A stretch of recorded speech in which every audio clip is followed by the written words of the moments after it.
yang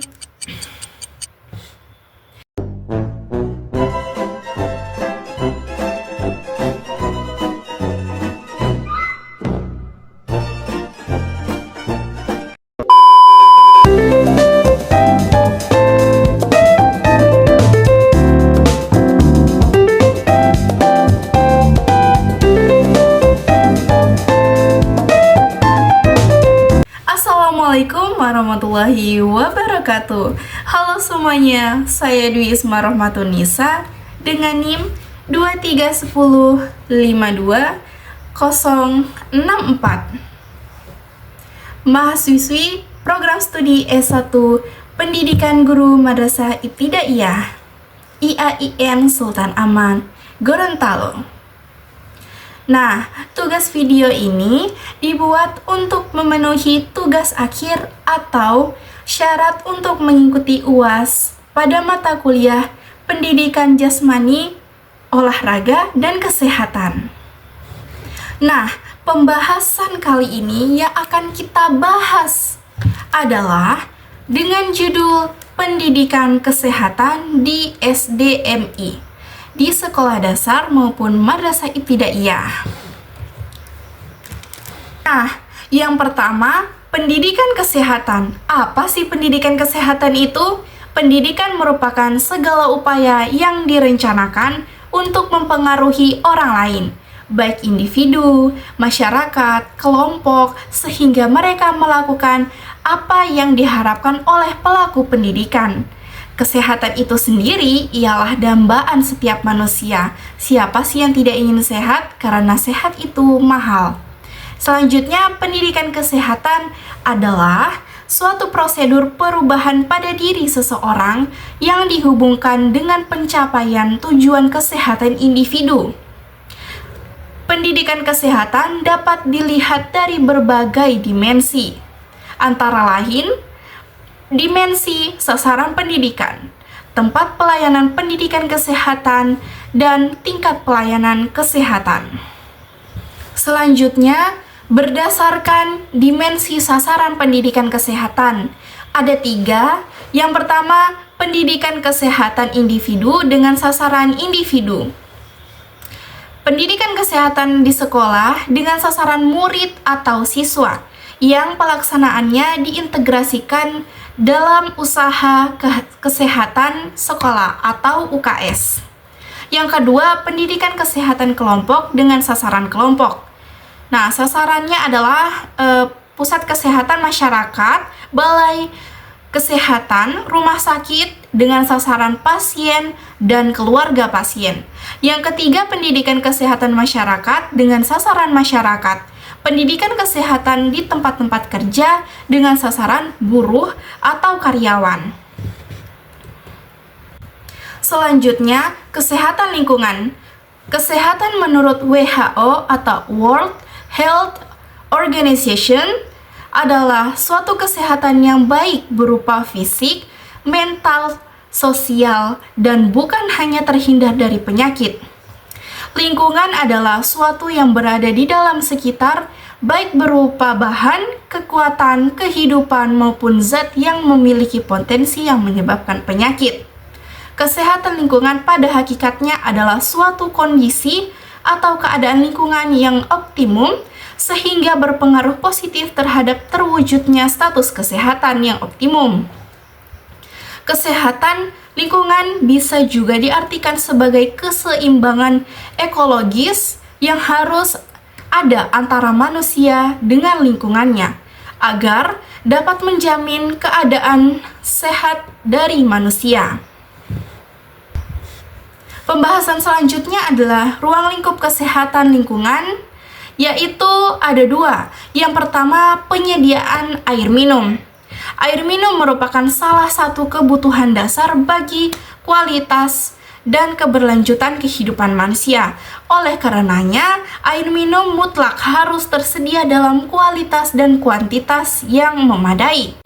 Yang kedua, pencemaran udara. Pencemaran udara adalah kondisi udara yang tercemar dengan adanya bahan zat-zat asing atau komponen lainnya di udara yang menyebabkan berubahnya tatanan udara oleh kegiatan manusia atau oleh proses alam. Sehingga kualitas udara menjadi kurang atau tidak dapat berfungsi lagi sesuai dengan peruntukannya. Pencemaran udara mempengaruhi sistem kehidupan makhluk hidup. Nah, selanjutnya syarat-syarat lingkungan yang sehat. Ada 3. Yang pertama, keadaan air. Nah, air yang sehat ialah air yang tidak berbau, tidak tercemar, dan dapat dilihat kejernihan air tersebut. Kalau sudah pasti kebersihannya, dimasak dengan suhu 1000 Celcius sehingga bakteri yang di dalam air tersebut mati. Yang kedua, keadaan udara. Udara yang sehat adalah udara yang di dalamnya terdapat yang diperlukan. Contohnya, oksigen, dan di dalamnya tidak tercemar oleh zat-zat yang merusak tubuh. Contohnya, zat CO2 atau zat karbon dioksida. Yang ketiga, keadaan tanah. Tanah yang sehat ialah tanah yang baik untuk penanaman suatu tumbuhan dan tidak tercemar oleh zat-zat logam berat. Nah, selanjutnya, cara-cara pemeliharaan kesehatan lingkungan. Yang pertama, tidak mencemari air dengan membuang sampah di sungai. Yang kedua, mengurangi penggunaan kendaraan bermotor. Yang ketiga, mengolah tanah sebagaimana mestinya. Yang keempat, menanam tumbuhan pada lahan-lahan kosong. Pembahasan selanjutnya yaitu gizi dan makanan sehat. Gizi ialah ilmu yang mempelajari bagaimana makanan mempengaruhi kesehatan dan fungsi tubuh. Gizi berkaitan dengan zat gizi, nutrien, seperti karbohidrat, protein, lemak, vitamin, mineral, dan air. Setiap nutrien memiliki fungsi spesifik, mulai dari menghasilkan energi hingga menjadi keseimbangan hormon. Terdapat 2 jenis zat gizi, yaitu makronutrien dan mikronutrien. Nah, kalau makronutrien itu nutrisi yang dibutuhkan tubuh dalam jumlah besar untuk energi dan fungsi utama. Seperti apa? Yaitu seperti karbohidrat, protein, dan lemak yang diukur dalam gram. Nah, sementara mikronutrien ialah nutrisi penting yang dibutuhkan dalam jumlah kecil, miligram atau mikrogram, untuk mendukung proses metabolisme, yaitu vitamin dan mineral. Tidak memberi energi langsung, tetapi krusial untuk kesehatan. Nah, apa saja manfaat nutrisi dalam kehidupan manusia? Ada 3. Yang pertama itu mengetahui pengelolaan zat oleh tubuh. Yang kedua, mendukung kesehatan orang dengan penyakit tertentu. Yang ketiga, membantu seseorang memiliki pola hidup sehat.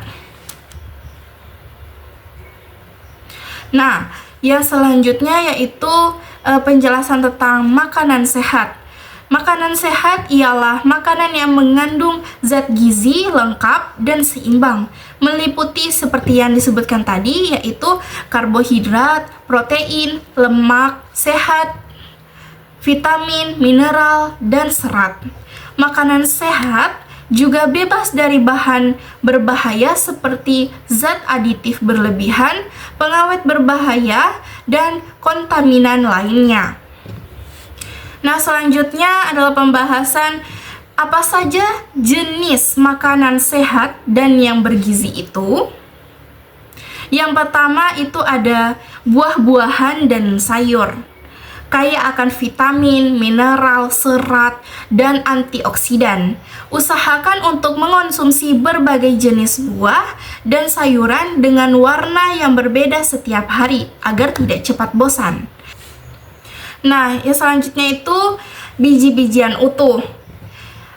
Biji-bijian utuh itu sumber karbohidrat kompleks yang kaya serat seperti beras merah, quinoa, oatmeal, dan roti gandum utuh. Yang ketiga, protein tanpa lemak. Ialah sumber protein penting untuk membangun dan memperbaiki jaringan tubuh, seperti ikan, ayam tanpa kulit, daging tanpa lemak, telur, tahu, tempe, dan kacang-kacangan.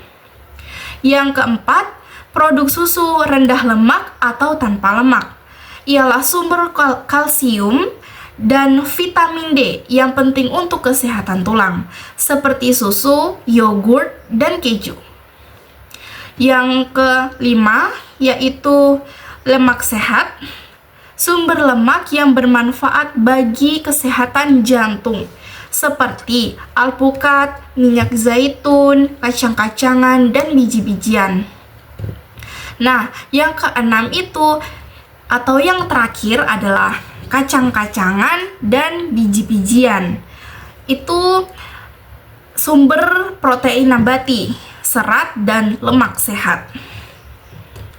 Kita masuk pada pembahasan yang terakhir, ialah bagaimana penerapan pendidikan kesehatan di SD atau MI. Pendidikan kesehatan di SDMI adalah upaya untuk menanamkan pengetahuan sikap dan kebiasaan hidup sehat sejak dini. Penerapannya dilakukan melalui pembelajaran kelas, kegiatan sekolah, dan pembiasaan sehari-hari. Nah, penerapan untuk anak SD atau siswa sekolah dasar itu bisa dengan pembelajaran di kelas, pembiasaan hidup sehat di sekolah, kegiatan kolaboratif dengan puskesmas, program UKS, usaha kesehatan sekolah, kegiatan kolaboratif dengan puskesmas, penerapan lingkungan sekolah sehat, pendidikan melalui keteladanan, dan yang terakhir proyek atau kegiatan praktik. Baik, itulah pembahasan kita dari pendidikan kesehatan di SD dan MI. Kita akan simpulkan. Nah, kesimpulannya ialah pendidikan kesehatan di SD atau MI berperan penting dalam menanamkan pengetahuan sikap dan kebiasaan hidup sehat sejak usia dini. Melalui materi kesehatan di UKS, pembiasaan hidup bersih, serta kegiatan UKS, siswa dibimbing untuk memahami cara menjaga kesehatan diri, lingkungan, serta mencegah berbagai penyakit. Program ini membantu anak-anak membangun fondasi perilaku sehat yang akan dibawa hingga dewasa. Baiklah, itu dia pembahasan kita kali ini dengan materi pendidikan kesehatan di SD dan MI. Terima kasih sudah menonton, terima kasih sudah menyimak.